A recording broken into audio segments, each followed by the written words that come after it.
start with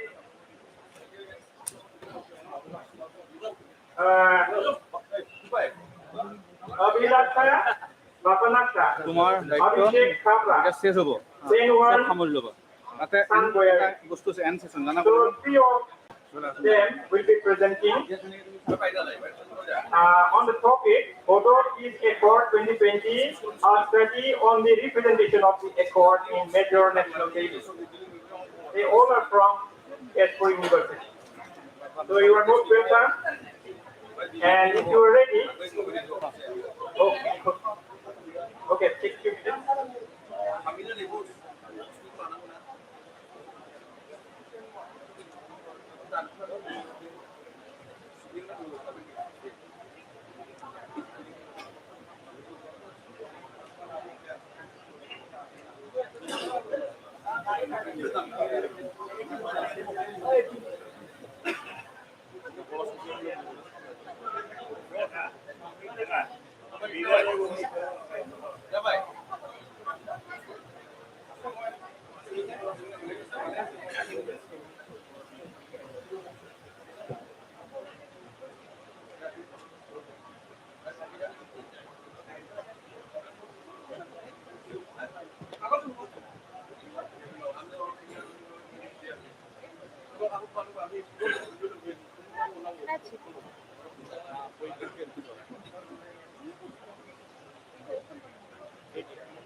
So I think we can start with some presenters. The rest can do later.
Excuse me.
So let's start.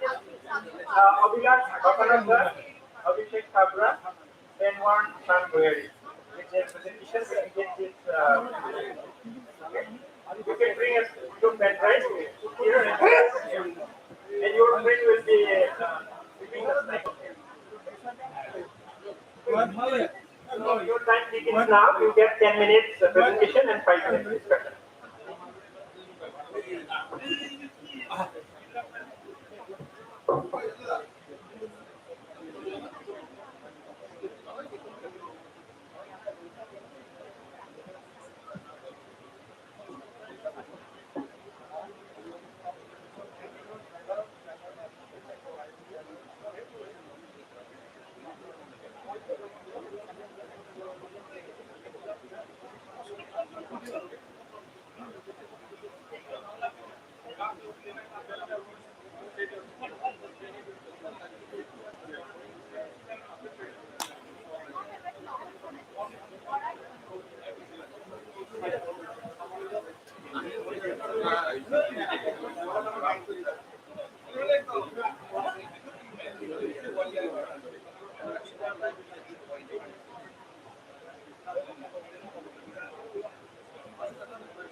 প্ৰথম হ'ব আমি পিছত থাকিম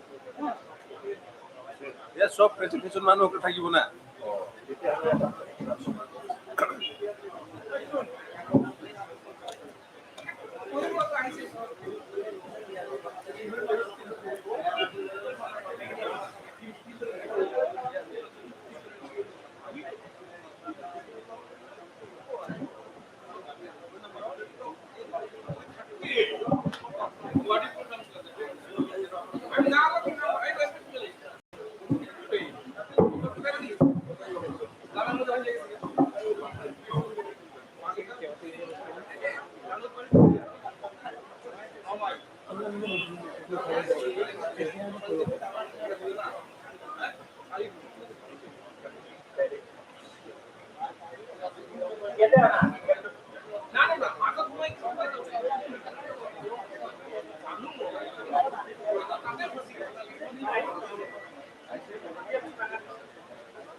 Hello.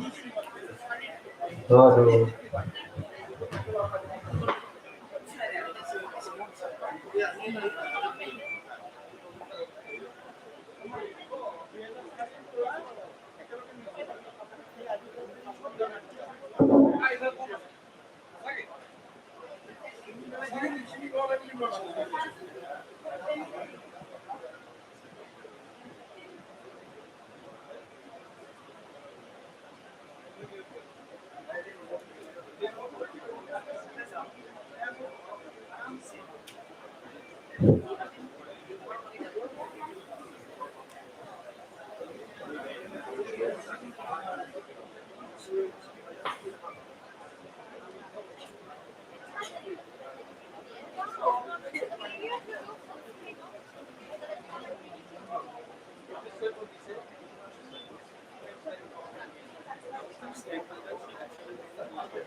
So, hello. Can we invite all the presenters on stage? There are chairs, so you can proceed and sit. At least the first presenters have been announced. So, Pankaj Sekia, Abdulaziz Babanasa, Abhishek Kabra, Edward Tanweri, Vinu Kumar NN, Kaushik Nya, Jody Banerjee, and Dr. Orpana Chaudhary. I would like to request all of you to come to the dais and take a seat.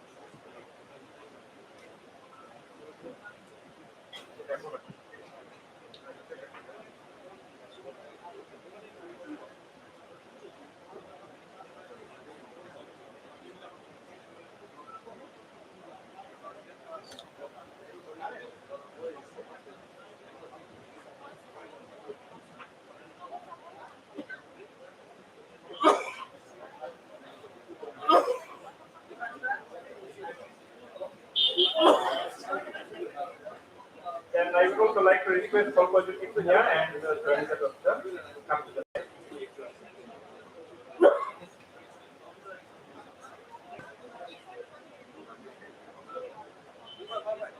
We are almost ready with our presentation. Sorry for the technical glitch here. And we begin with, as we announced, Obilas Papanasa, Abhishek Thapra, and Ken Watson Baird. So if you are here, then let's start.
very good evening to everyone present here. My name is Avilash Papanasha, and these are my co-presenters, Abhishek Kabra and Seywan Sangayari, and we are from the Department of Mass Communication Journalism, Teachable University, and we are here in front of you at the Golden International Knowledge Festival to present on the topic from to attention, a study of the media representation of the Borough Peace Accord of 2020. So we'll be proceeding with the first the introduction, then research gaps and significance of the study, objectives, then a little about our theoretical framework, methodology, findings analysis, and finally concluding our presentation. Now, just to give you an introduction, now Article 1 of the Constitution of India, Article 1 of the Constitution of India, it mentions that India is a union of states. And Assam is just one of the states of the country, and it is home to many diverse ethnic communities in the country. And the Borough community is one of those communities. The Bharat Brahmaputra, Dr. Bhupen Hazarika, I'll just like quote some lines from him. Taking into its embrace diverse races and sub-races, here comes into existence my motherland, Assam, unquote. As mentioned by Sharma in 2001, in his study titled The Bodo Movement in Folklore and Oral Tradition, the Bodo people are one of the largest ethnic groups in northeastern state of India and home to unique cultures and languages. And Sharma in his paper also mentions that the Bodo movement as a political and cultural movement aimed for creating a separate state of Bodoland, which was rooted in the long history of political, cultural, and economic discrimination and marginalization of the community. The movement itself, it started in the 1960s and later on got intensified as an armed conflict somewhere in the 1980s, which has continued till the very recent times.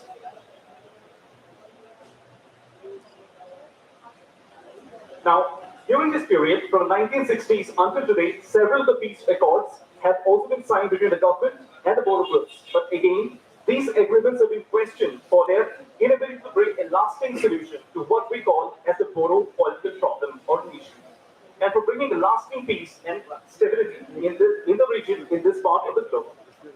Now, talking about the peace accords, a total of 3 major peace accords have been signed by the government and the Bodo groups. The Bodo Accord of 1993, the Bodo Accord of 2003, and the most latest one, the Bodo Accord of 2020. In the first 2 Bodo Accords, these were fully not able to address the demands and the concerns of the Bodo people and for delivering its promises as mentioned by Mahanta in 2013 and George in 1994. Then finally came the Bodo Peace Accord of 2020, which was essentially a tripartite agreement between the government of Assam, the government of India, the National Democratic Front of Bodoland, the All Bodo Students Union, and certain other Bodo groups. Now, what is really noteworthy to mention here is that the Bodo Accord of 2020 it provided for the creation of the Bodoland Territorial Region of the BTR, with even greater legislative, administrative, and financial powers, and among other aspects, protection of the cultural and linguistic identity of the Bodo people, as stated by Bhuya and others in their research on the political shift of the Bodoland Peace Accord and identity. So our current study tries to analyze, so how our current study comes in here, it tries to analyze the media representation of the Bodo Peace Accord of 2020 in 3 national dailies of India, which are namely Hindustan Times, the Times of India, and the Hindu, while focusing and comparing how the accord was portrayed in 3 of these dailies. Now, noteworthy to mention here is that our study is a follow-up of similar studies conducted by Chakraborty and others in 2015 and by Mushahari in 2013. Now, while reviewing our literature, we could ascertain that there was no significant study on the media representation of the Bodo Peace Accord of 2020, and there was also no comparative analysis in terms of media representation of the Accord of 2020. Speaking about the significance, first, the media representation of 2020 is very crucial in shaping public understanding and perceptions of this critical political event in this region, in this part of the globe. And this was supported by a study conducted by Orginova in 2017, in which it was mentioned that media can either amplify, as many of the previous speakers in our panel discussion spoke about, that media can either amplify or challenge dominant discourses, thus influencing how people understand and respond to them. Now to quickly speak of the aims and objectives of our paper, The aim is to examine the attention rendered and the frames adopted by the national media while covering the Board of Peace Accord of 2020. This will be elaborated further by my co-presenters. And the objectives were to find the amount of attention received by the Board of Peace Accord of 2020 in the national media, to analyze the stories and find out the frames adopted by the national media while reporting to the Board of Peace Accord of 2020 using the framing method. And lastly, to examine and compare the representation of the Board of Peace Accord of 2020 in the Times of India, the Hindu, and the Hindustan Times newspapers. I would now like to request my co-president Abhishek Kabra to take this presentation forward. Thank you so much. Good evening, everyone. So we all remember the time of demonetization when a news person named Sudhir Chaudhary came up with the news that the 2000 rupees note carry a microchip, and almost half the country started believing to it. It shows that the power of media to influence the mindset of the masses, and thus the theoretical framework of our study is rooted in the theory of representation, where Entman has said that media has the capacity to manipulate the opinion of the public. The second theory where our study is rooted is the theory of media framing, where each and every newspaper can present a single story through different lens.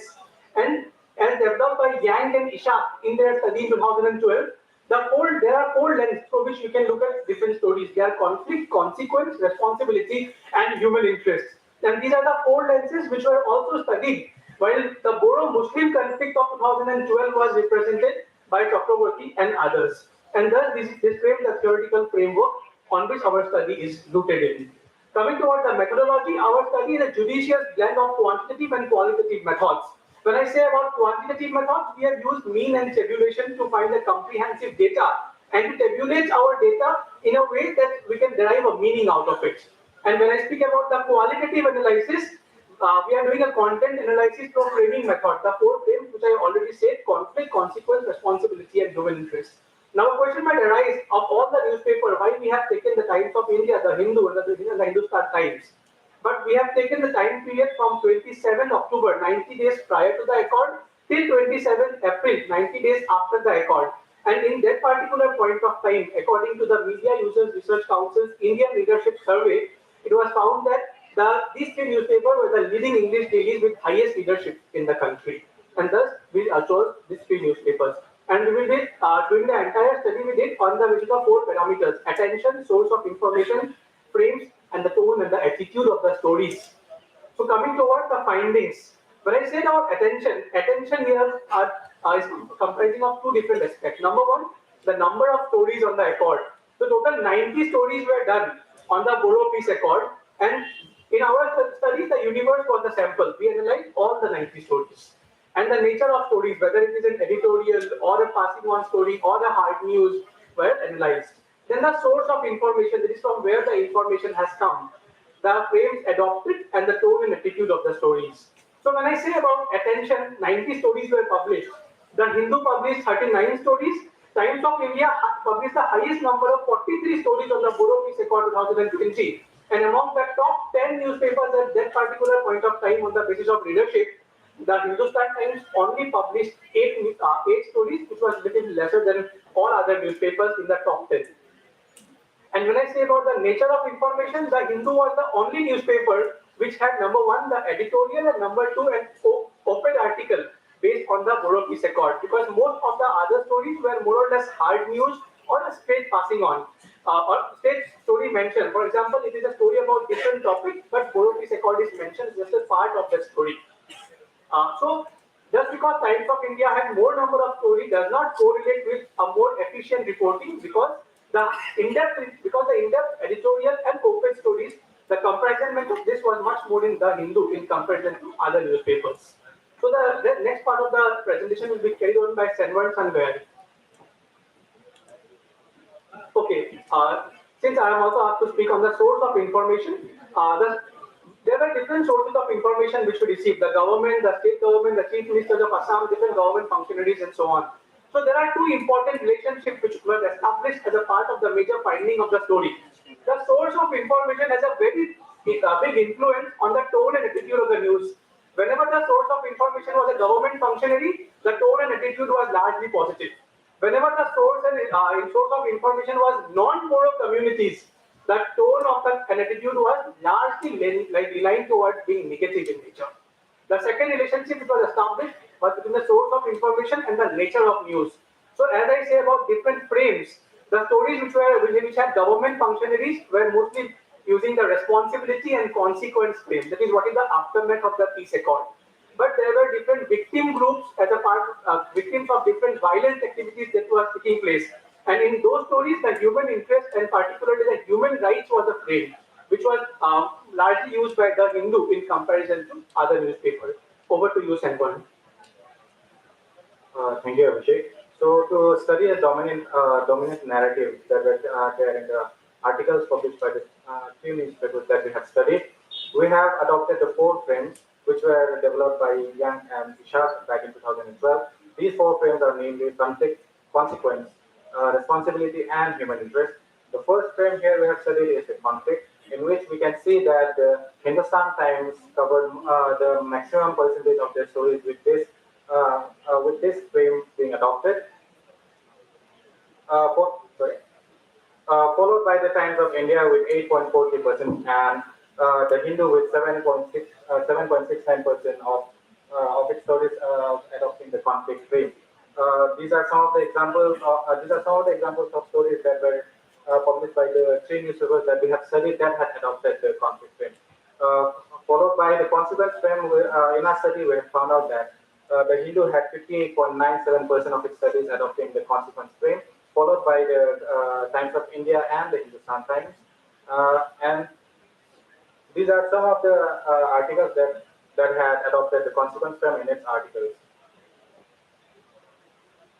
Moving on to the responsibility frame, we have the Times of India that had adopted the responsibility frame in maximum in most of its articles published with 40.96% of its articles, followed by the Hindustan Times with 26.31% and the Hindu with 23.08%. And these are some of the examples that the three newspapers published that had adopted the responsibility frame. And moving on, we have the human interest frame. Here we found out that the Hindustan Times had the highest amount of percentage applied in their articles published with 26.32%, followed by the Times of India and the Hindu respectively. And these are some of the examples of articles that published by these three newspapers that had adopted the human interest frame. Moving on, when we talk about the overall tone and attitude of the story, out of the 90 stories that were published by these three newspapers, we had found out that the majority of the stories were leaning towards being positive, with 13 being negative and 30 stories being neutral in tone and attitude. Now, the third objective of our study was to analyze and compare the representation of the Bodo Peace Accord 2020 in the national dailies, namely the Times of India, the Hindu and the Hindustan Times. Here we have found out that that collectively these three newspapers had published 90 stories on the issue, out of which the Times of India had published the maximum number of stories on the issue. But it has to be noted that the Hindu was the only newspaper that had published an editorial and an op-ed on the issue. And also, it also has to be noted that the Hindu was the only newspaper that were a little bit skeptical of the implementation of the accord, and also they were a little bit critical of the government on the same. So I would like to request Abhishek Kabra to conclude our presentation. Thank you, Shane. To conclude the presentation, we believe our study is a very important contribution to the literature on media representation of political events of Northeast and the indigenous communities, because our findings have been consistent with the previous research that took place on media representation, including the research by Price in Tewksbury, Spencer, and Pavelka in 2014. Lastly, the sub-theme of our entire study was media in democracy. We say democracy, according to Abraham Lincoln, is the form of government by the people, of the people, and for the people, and thus representation becomes the heart and soul of democracy. With this, we rest our words. The verdict is all yours. Thank you. Very interesting paper indeed. So the paper is now open for discussion. If you have any comments, feedback, and observation, please you may come forward. আপোনালোকে আগত আহিব পাৰিব কিবা এটা comments যদি দিব লাগে তুমি আগত দিব পাৰিব 5 minutes. We have 5 minutes. Any queries, comments, suggestions? আপোনালোকৰ পৰা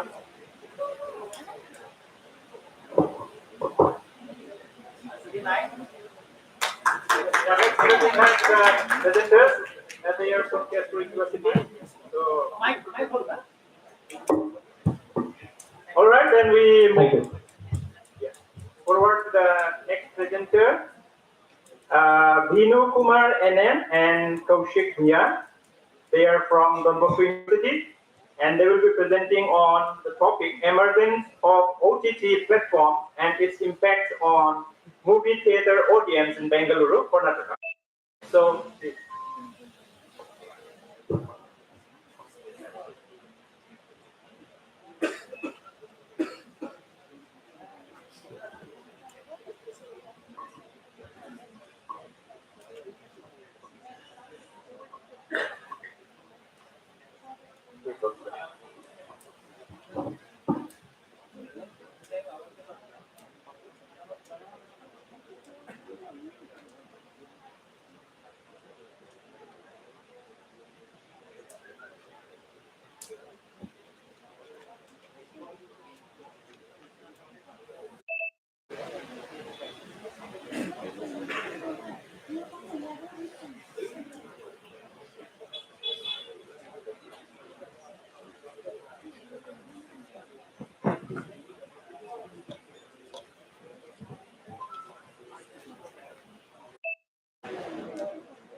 all positive here and Sonika Dutta. Are you already on the dais?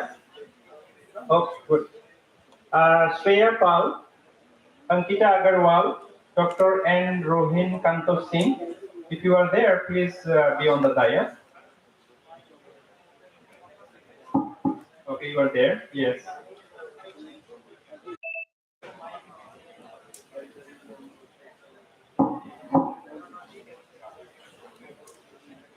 Soimos Chaturbedi, Dr. D.D. Chaturbedi, and Dr. Aparna Barua. May I request you also to be on the dais, please?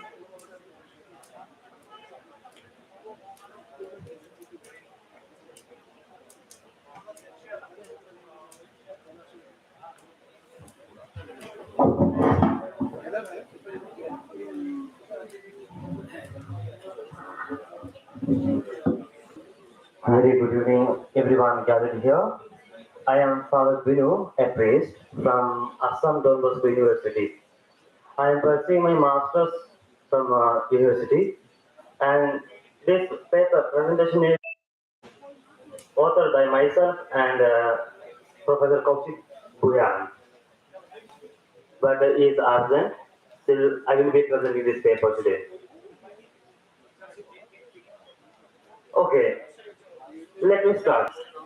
We have learned a lot of things from COVID-19.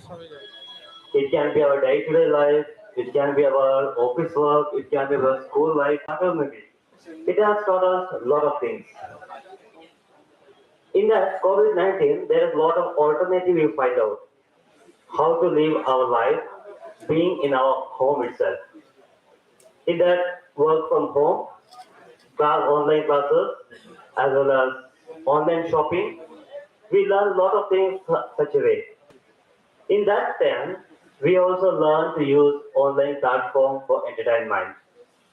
That is something an important achievement or important development that took place during COVID-19. Even after COVID-19, the trend is continuing still even today.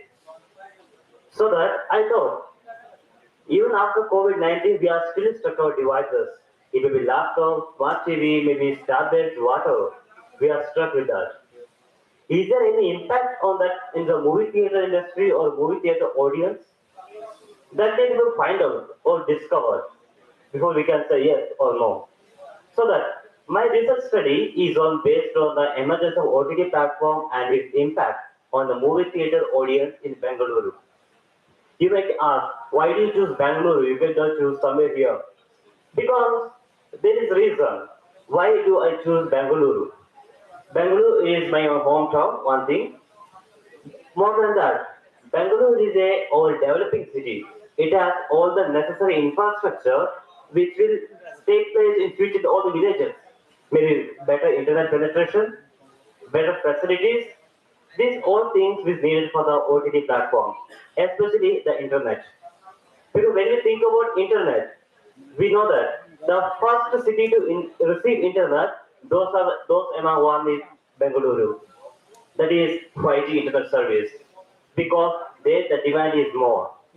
So that this research paper surely bring about good result what we all expect. We know that OTT platform that short form is refers to over the top platforms. Over the platforms such as Hotstar, Amazon Prime, Netflix, those we all are familiar with nowadays. No need of much explanation about it. Those platforms really we use and we are always using every day we are using it. Especially when there is sport, especially FIFA World Cup, we always stick with our mobiles and smart devices. Even at home we have smart TVs, we use our mobile device because at home they may watch other programs, maybe serials, maybe movies, but we all are interested as youngsters. We were interested in FIFA World Cup. These all things are drawing more people to OTT platforms even today. As the reports of PwC, India is considered as one of the fastest growing OTT markets and is on the way to become the world's largest OTT market by 2024. So that we know that the acceptance of the OTT platform among us, how much we can make out by this statement itself. Even India becomes world's largest economy, I don't know. But in this case, it can be said that India can become one of the largest consumer of OTT platform by next year. This transition has become new challenge to the traditional movie theater in India and in Bangalore. We all agree with that, I suppose. Then let me come to what is my statement problem. That is statement of the research problem.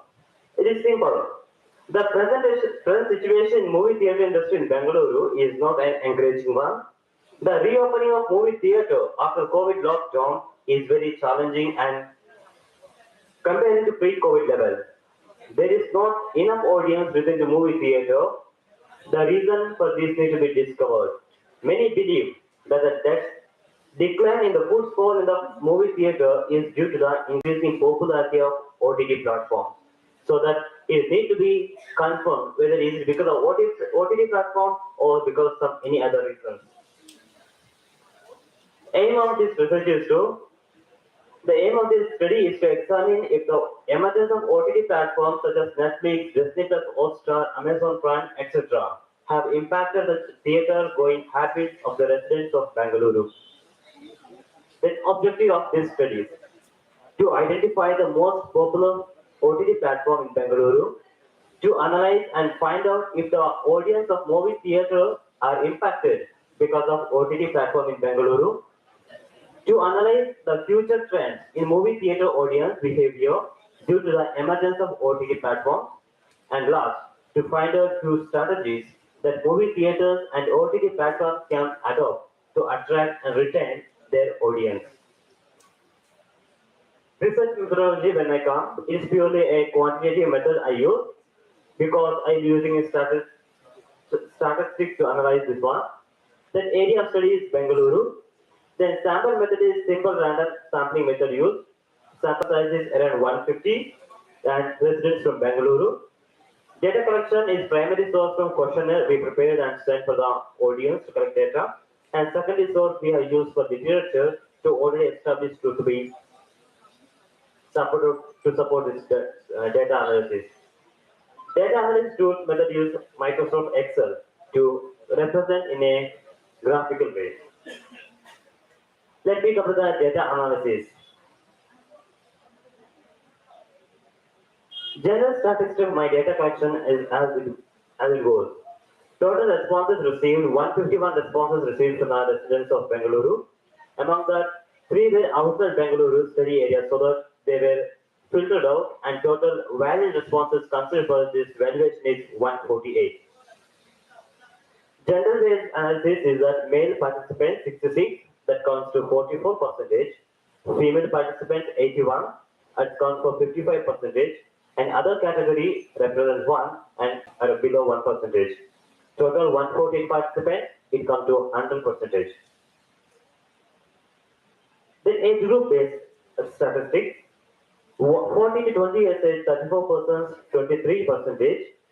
21 to 30 years old, 68 participants, 46 percentage. 31 to 40 years of age, 42 participants and 28 percentage. Above 41 years, only 4 participants and it comes to 3 percentage. Altogether, 148 participants, 100 percentage altogether. Okay, in this survey, I have omitted some of the questions because there's a lack of time, so that I have taken the important questions to analyze here. In this question, for the first a few questions were whether you know about the OTT platforms and the movie theaters. In that, all the answers were yes. All the participants who participate in survey, they use both OTT platforms and movie theater to enjoy the movies. So that being aware of that one, let's go to further analysis. How many OTT platform subscription do we have? For the question is 33 percentage. That means 40 participants said they have only one active OTT subscription. 30% said they don't have any, they use free of cost. 19%, that is 20 participants, then said they have more than 2 subscriptions. And 80% they said they have 2 active subscriptions at the time of survey. Next question was, what is your favorite OTT platform for watching content? In that it shows 34%, that is 50 participants selected Hotstar, 24% participants selected Other, 22% participants selected Netflix, 20% participants said Amazon Prime. The other refers to YouTube, Wood, Sonleaf, Z5 and Euroslov. How frequently you visit movie theater? 59% they said they occasionally visit, 16% they said that they visit once in a month, 14% they said once in 3 months, 11% they said they visit once in a 6 months.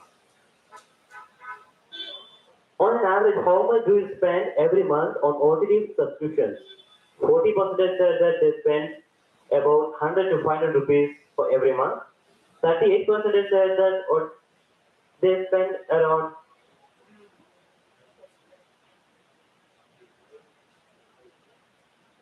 free of cost.